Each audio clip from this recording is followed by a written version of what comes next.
Hello and welcome back to the podcast. In this series episode, my brother, Mr. Christopher Abrams, joined me, and he's here to share some of his experiences as a social science professional. Welcome to the podcast, Chris. Good morning, Mr. Jones. How you doing today, my brother? Hey, I'm good, man. Chris, you know I've been waiting for literally years to have you on here. But Chris, think about it. I never really asked you because you were supporting. You've been supporting for day one. For one, let me make that abundantly clear. For sure. And you were just so much of an advocate of everything that I was doing, videos that I posted, what have you. Then I got to thinking, probably like a year or so ago, was when I first had the thought, I got to get Mr. Abrams on here. But what we're going to talk about? We're going to talk about sports. We're going to talk about his work environment, because you and I can talk about so many different things. I would say 90% of your podcast, we could have had the same conversation, you and I. But I knew this day was coming, and I've been waiting to get on Life Writing. You know what, Chris? That's a very interesting way you put it, and oh so true. Pretty much any podcast segment, no matter the subject matter, you and I could have probably had a very in-depth conversation about it. Oh, I watch and I support, and I was like, I could have did that one. Yep, I could have did that one. For those of you who don't know, Chris Abrams, this is my best friend in the whole wide world.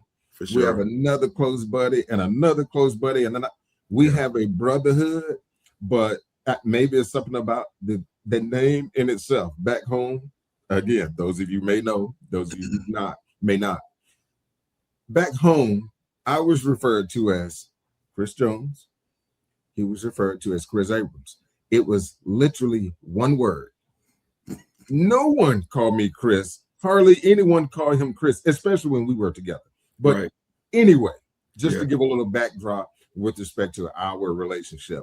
But Chris Abrams has been in and around the social science field in some respect for decades, right? Decades. So I wanted to have him on to kind of unpack some of this and share, again, some of his experiences, some of his memories from those experiences. Yeah. And, he's been in some key places throughout certain parts of Georgia and that expanding and surrounding area. So again, I wanted to have him on to be my second guest of this series within Life Writing with making it Life Writing with a social science professional. So with that, Chris, let's go ahead and kick it off, brother. Okay. So we've been knowing each other since we were, I don't know, 6, 7, 8 years old, something like that. Easily elementary school. Easily, right? Easily, yes. And guys, I frame it that way because as long as I've known Chris, he's always been, how can I put it? He's always been an individual who looks outwardly. And what I mean by that is he always looking to help others, to lift other people up or what have you. Yeah.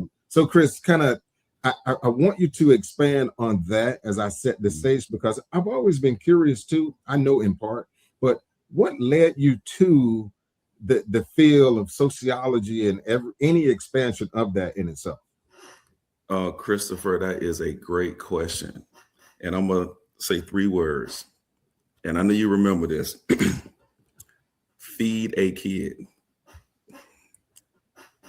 Right? In our hometown, there was a program during the summer where I want to say the Waynesboro, Burke County Recreation Department, they will go out during the summer and they'll provide lunches to different communities. At a young age, I thought that was the coolest thing I had ever seen in my life. So I had some questions. Who sponsoring this? Why are they doing this? And who came up with that idea?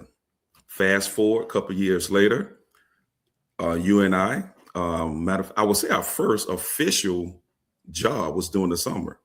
And we worked in different communities called Play Lot, where we went to the inner city projects of our hometown, and we set up shop, and we was able to invest our experiences, being able to play games, take the students on trips, feed them, encourage them, also get on them about certain things that they were doing. Oh, yeah. And I think you and I did that from the time we was 14 years old until we graduated high school to go to college. Correct. If I'm not mistaken, right? Correct. That's right.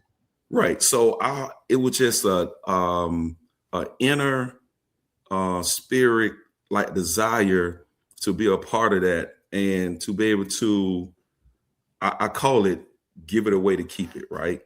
So if you have something that you've been taught and it helped you in your life, you want to share that with other people to make sure they got it. It's like planting seeds, you know. You may not see the fruit at the time, but you hoping those seeds will be planted and one day that good fruit will be produced.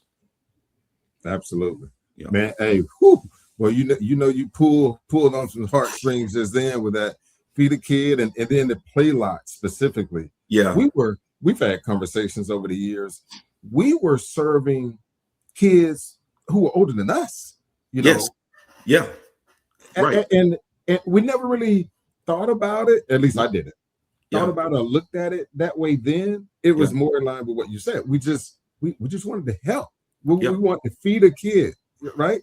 Yes. And what I loved about it too, Chris, later on when I got a little more mature and understood, you know, just the demographics, right? Because we was on one side of our county and we went to another side of the city, and we was able to say like, oh man, hey, y'all cool.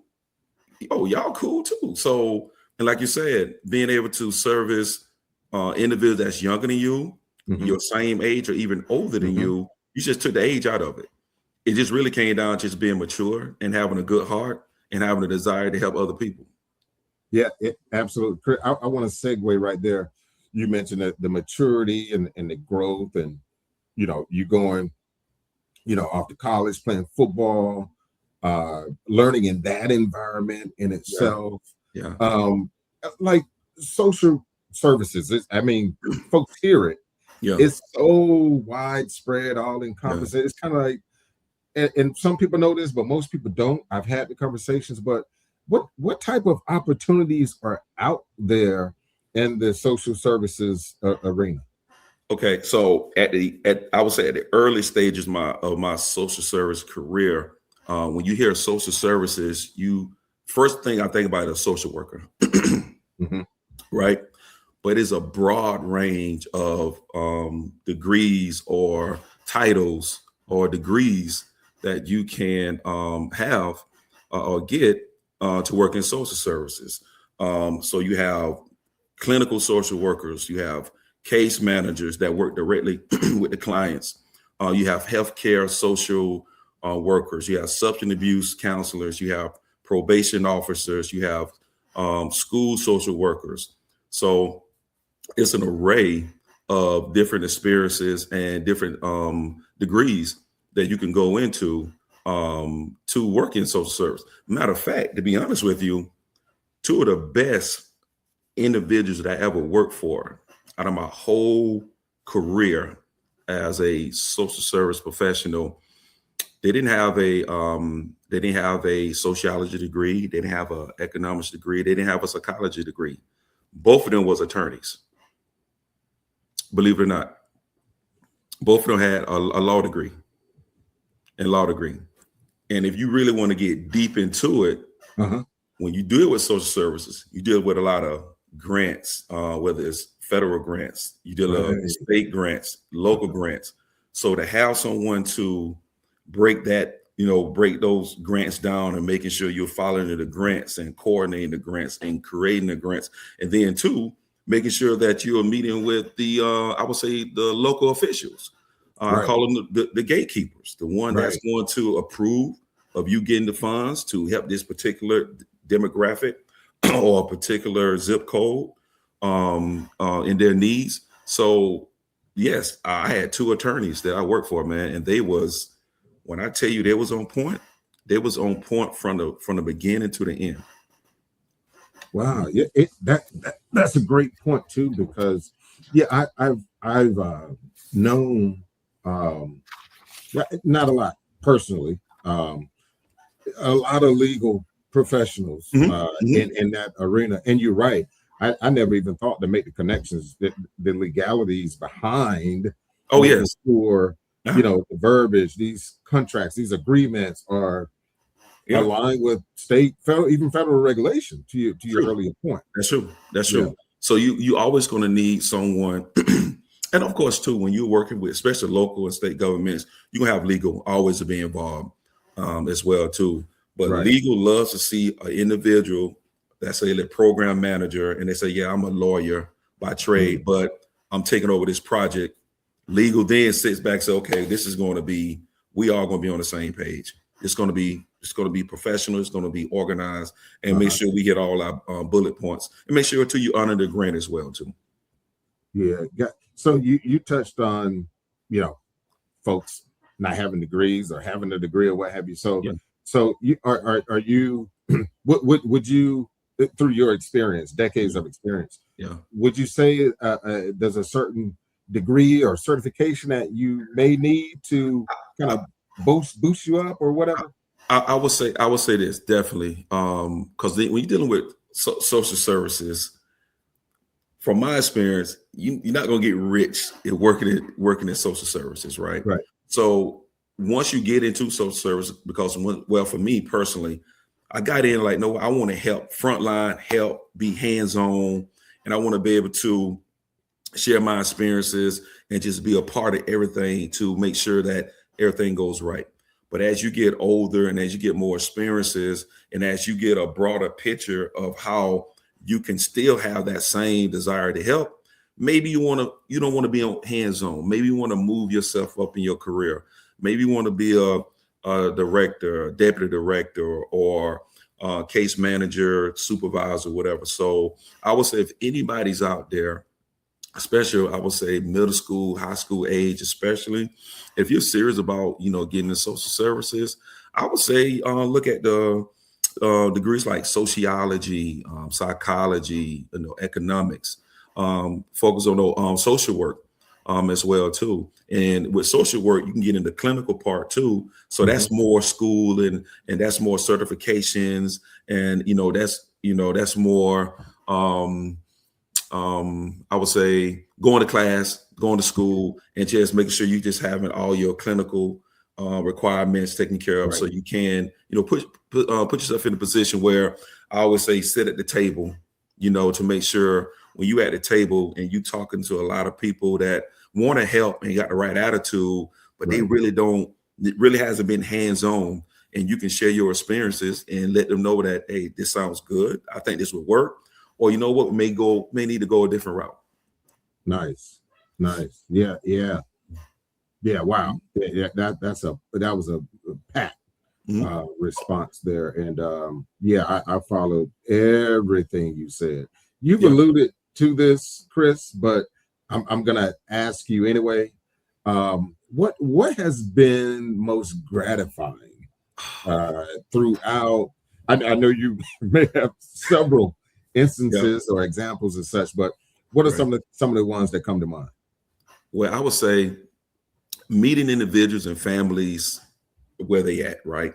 And once you meet these families, face value, you don't really know like what's like the depth of the issues and the concerns that they have. But once you sit down, talk to them, do an interview, and if they came to us, they know that we can provide the services that they need, but it can get real deep. And then too, we may not have the resources to help them, but we can find the resources for them, their families. But what's gratifying to me is remember when they first walk through your door, sometimes they're defeated. Sometimes they have no hope. They just frustrated and just life and, life showing up in their life. And then if they stay the course, watch them just change from that person with just frustrated or angry or mad or needing help to now they're in a position where they can help themselves, they can help their families, and also too now they can go to school, get a job, meet their goals, reconnect with their family. Some come in uneducated, now they got a GED. Some have a GED, now they in trade school, or they going to a 2-year college so they can go to a 4-year school.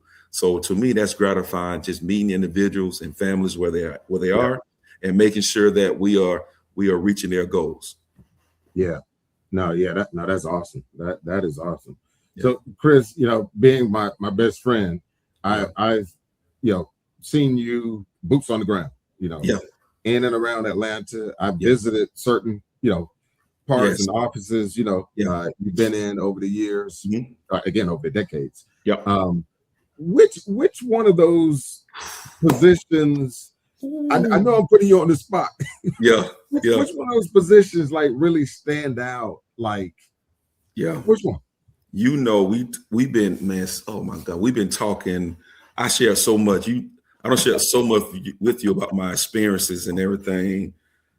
But I must say, when I back in, I would say the late 90s, early 2000s, I worked in Zone 3.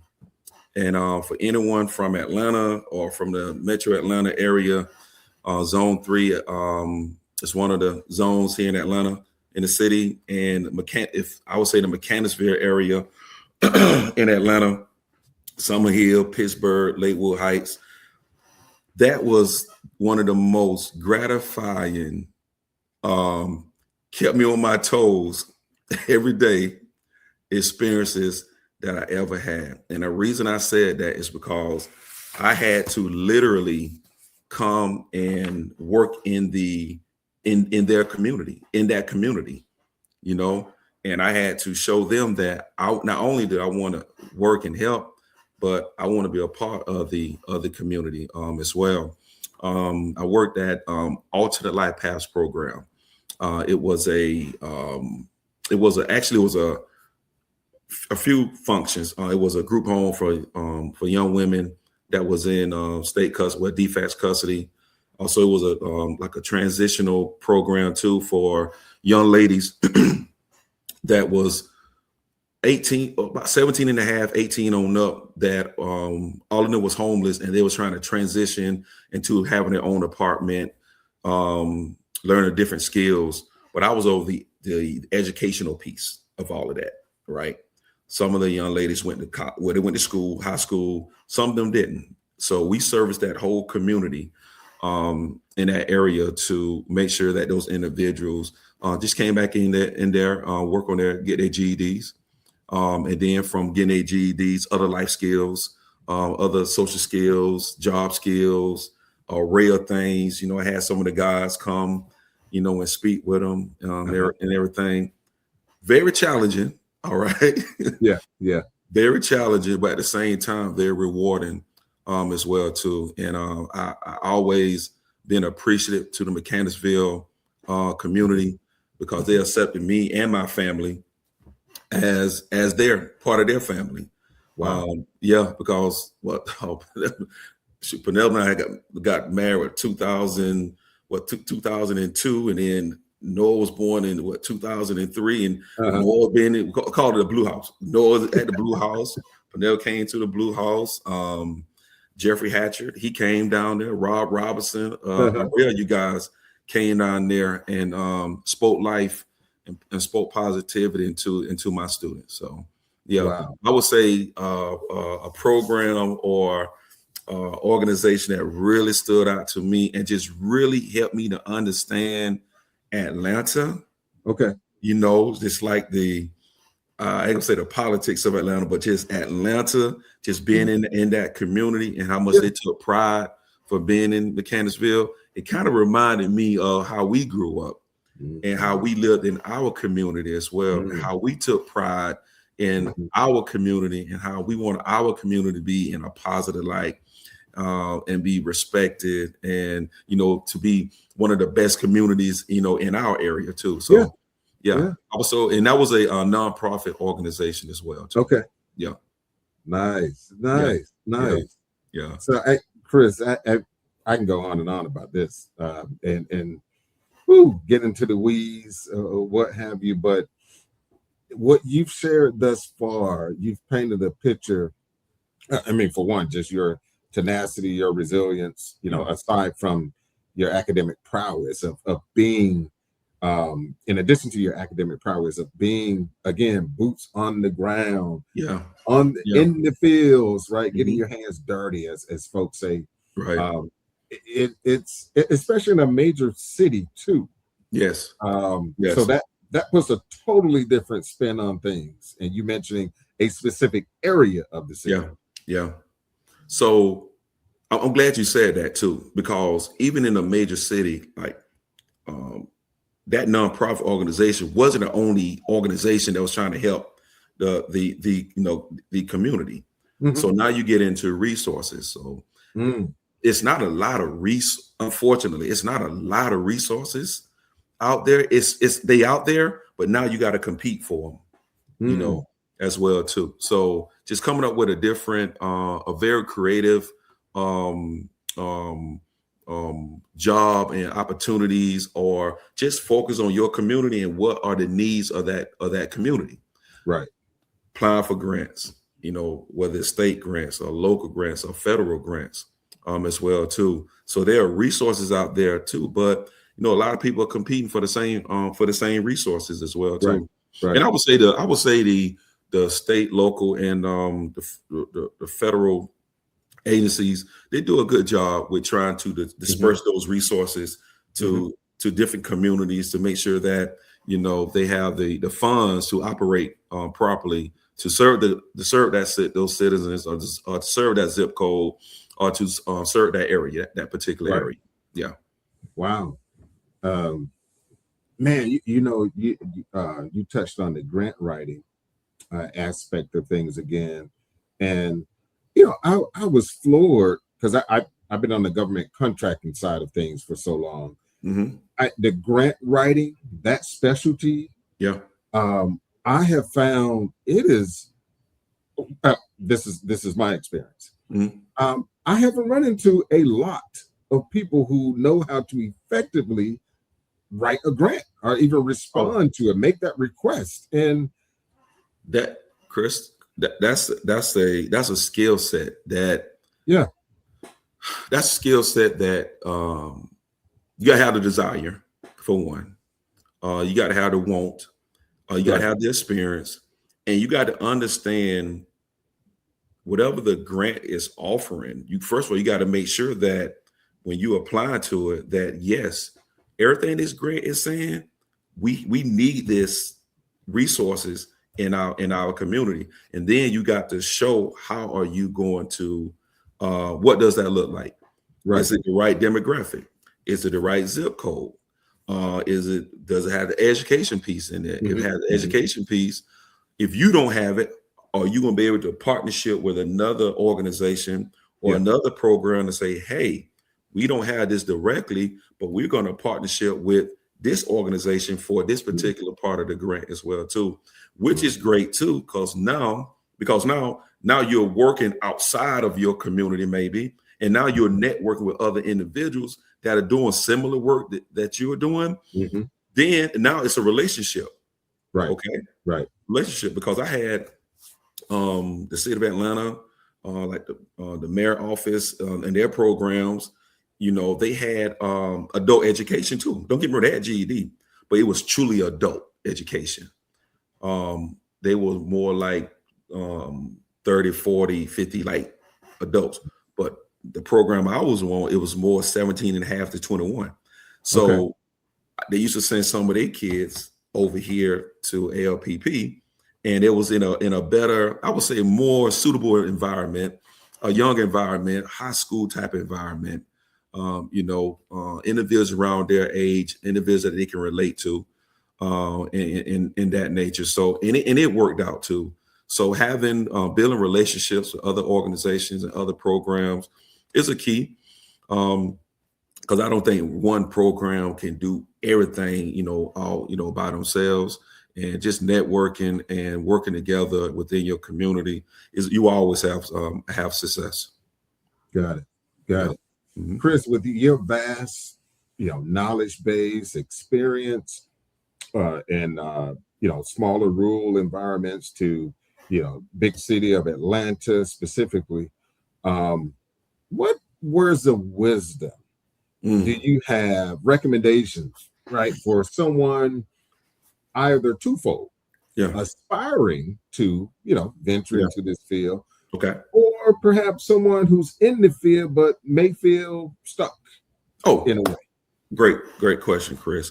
I would say anyone that's aspiring to get into the field, just go volunteer. Find you a nonprofit organization or do an internship, or if you're in college, just go there and volunteer and just see, what they're doing, how they're servicing the community.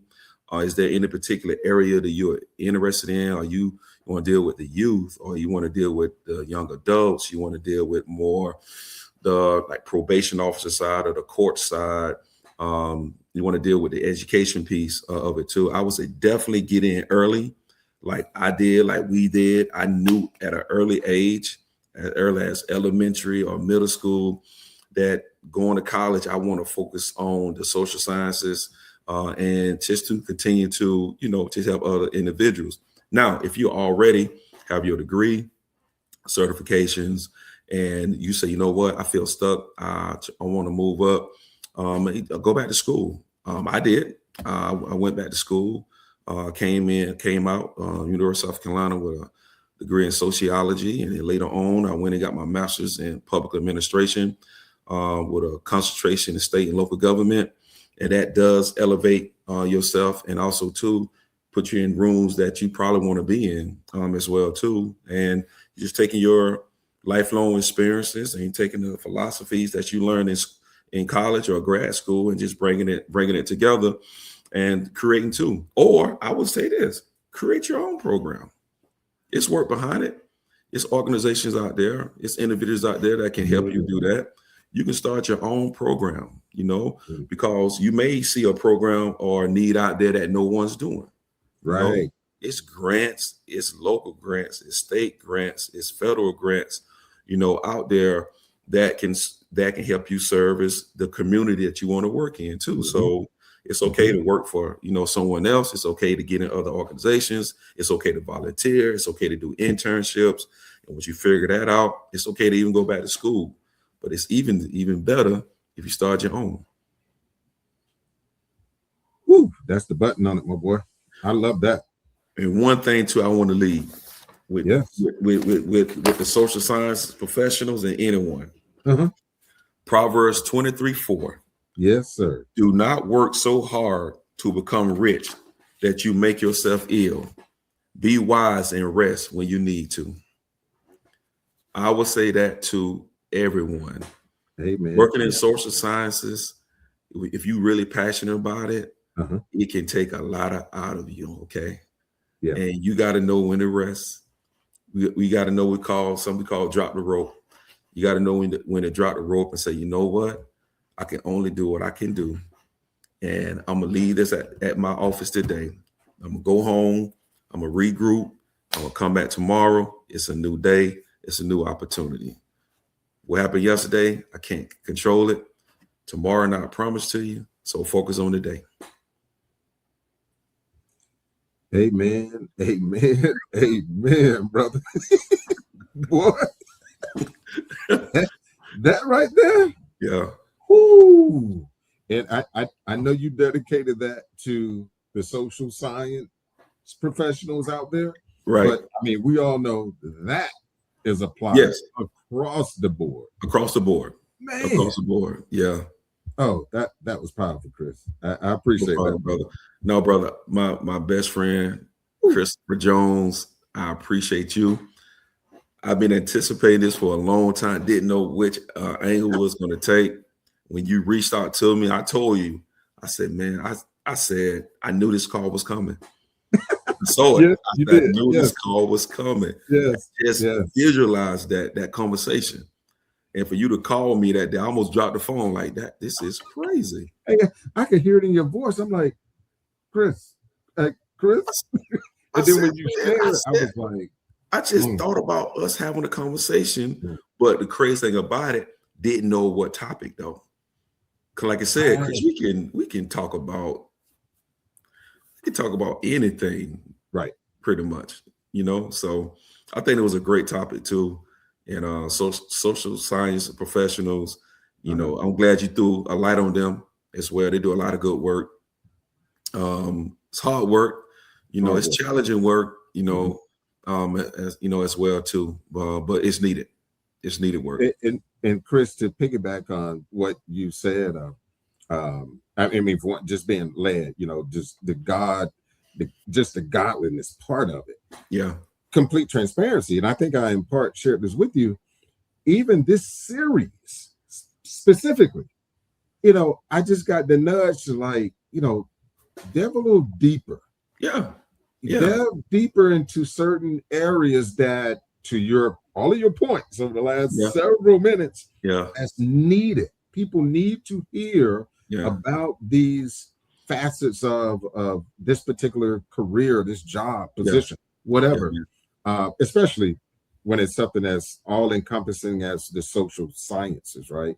Yeah. And as you touched on, there's so many specific jobs within there. Yeah. But they all have the same, they all have different mission sets, but they have the same goal, right? Same goal. Same goal. Yeah. And having people like you on, as I always say, who has been there, done that, bringing a different type of even level of credibility to what you're sharing. Because this person has been in the trenches. He or she have experiences and memories from those experiences they can share for eons. True. So hence the importance of, getting folks like you on and sharing it with some folks, especially the younger generation who may seemingly be out. I don't want to say outright lost, but everyone know what I mean by that. But just not knowing which direction is best for them.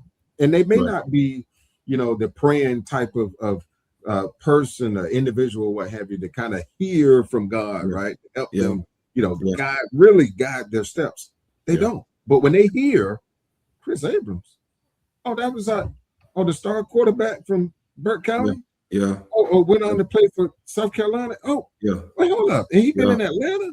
Yeah. I've seen it. I've talked to the brothers here and around Baltimore, even in DC. Yeah. They want to hear from real people, not all that. I'm not going to use the I know.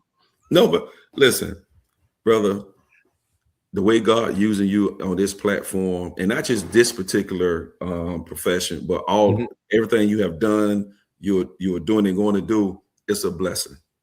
Yeah. I wish I had this over 20, 30 years ago, where I can pull up a podcast and listen to someone that about their experiences, decades of experiences in a career or profession that I'm interested in, just to see what should I do, or what route should I take, or how should I education? Should I go back to school?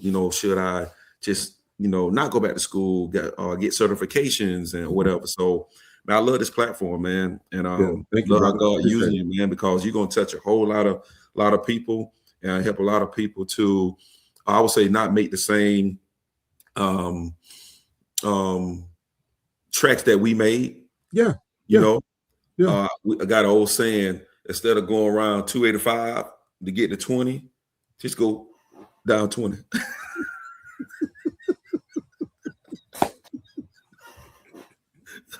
Hey, man.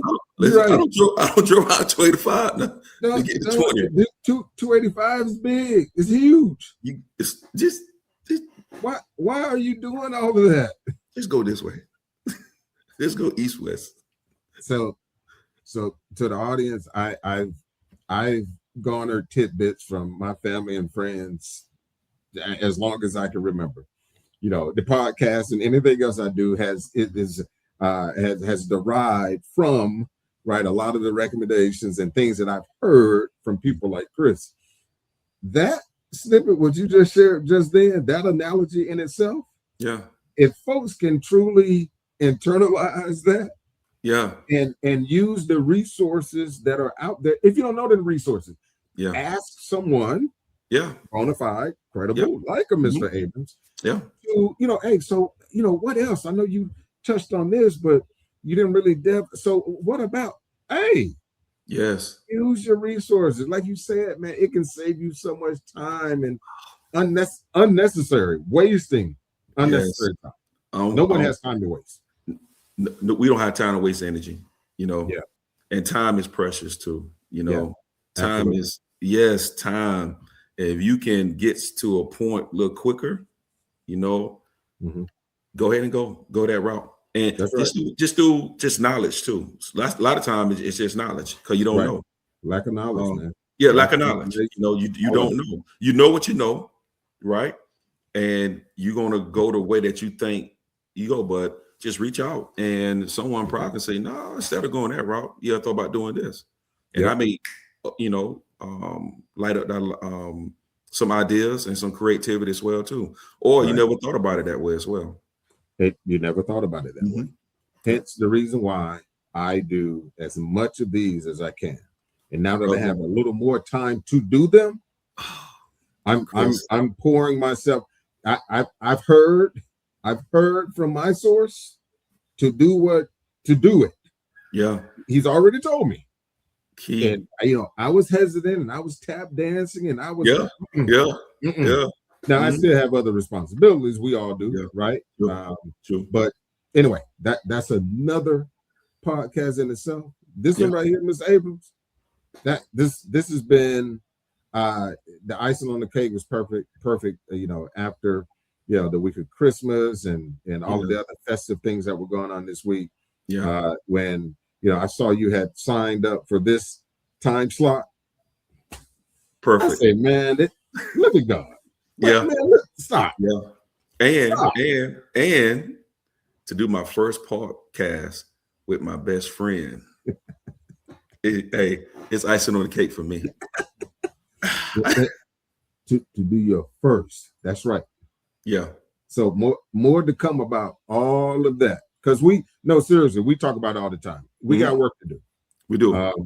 We do. In our group and our man circle, our brotherly circle, we talk about how, varied our experiences are on a professional level. True. It's so varied, right? There's 8, 10 of us, 12 of us sometimes. Yeah. So varied, and all came from that small town of Waynesboro, Georgia. Small town. Various parts of Burke County. True. And yes, everybody, I'm straight up biased, okay, just like you are. But whatever. Yeah. But no, our group, our brotherly circle, is one we talk about all the time. We do not take for granted. No. We communicate and interact in some capacity virtually every day. Every day. Every day. Kicking it off with scripture, in the morning to help set the stage. I shared set the tone for the day. Pastor Ashley during the last podcast. But man. So it's I appreciate you brothers and Chris, you in particular, coming on here and sharing your vast knowledge base from your learned experiences and sharing them with the audience, man. I'm indebted to you, brother, and I just look forward to just going forward with everything. Brother, thanks for having me on here. I've been following you since you created Life Right In. Looking forward to not only just watching this one, but the ones to come out there as well too. So I'm excited for you, man. Good deal. I appreciate it, brother. Yeah, appreciate it. And to the audience, as always, I thank you guys towards the end of each and every episode. Thanks for your continued support. And thank you for your, recommendations, suggestions, and things like that, because a lot of the things that I've revised and kind of modified over the last course of, 3 years, the 3 years I've been doing this off and on, a lot of that came from you guys. So continue to, message me, call me even, so I can, make this platform as meaningful and as impactful as possible. So for this video, like it, and like any other video that resonates with you in a particular way, leave a comment and share, subscribe to the channel, and don't forget to click that notification button too to notify you of my latest videos. As you guys know, this is another way we inform and inspire, helping people write the lives they desire. Take care.